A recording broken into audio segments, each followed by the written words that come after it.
రేయ్ ఎవర్రా అదే?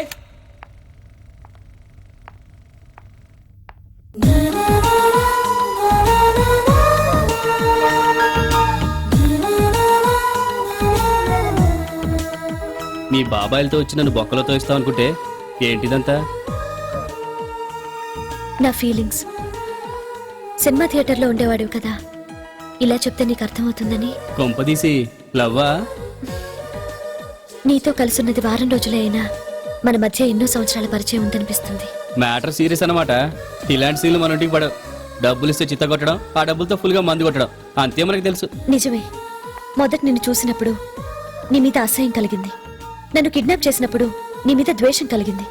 నీ గతం తెలుసుకున్నాక నీ మీద జాలి కలిగింది. నీ ప్రాణాలకు తెగించి నన్ను కాపాడినప్పుడు అప్పుడు అప్పుడు పుట్టింది నీ మీద ఆ ఫీలింగ్. రొటీన్గా చెప్పాలంటే దాన్ని ప్రేమంటారేమో. హలో, ఇలాంటివన్నీ ఇక్కడ కాదు అక్కడ ఆ తెర మీద బాగుంటాయి, నిజ జీవితంలో జరగవు. అయినా మనది లో క్లాసు, తమది బాల్కనీ క్లాసు. ఏ క్లాస్లో కూర్చున్నా చూసే సినిమా ఒకటే, ఏ అంతస్తులో ఉన్నా అనుబంధాలు ఒకటే ప్రభు. ఇదిగో సినిమా డైలాగులు చెప్పొద్దు. నువ్వు ఏదేదో ఊహించేసుకుంటున్నట్టున్నావు. ఏదో ఒక ఆడపిల్ల కేసు డీల్ చేయడం ఇదే మొదటిసారి, అందుకే చెప్తున్నాను. నిన్ను నేను ఎలా మర్చిపోలేకపోతున్నాను, అలాగే నువ్వు నన్ను ఎప్పటికీ మర్చిపోలేవు. ప్రతి క్షణం నేను నీకు గుర్తొస్తుంది.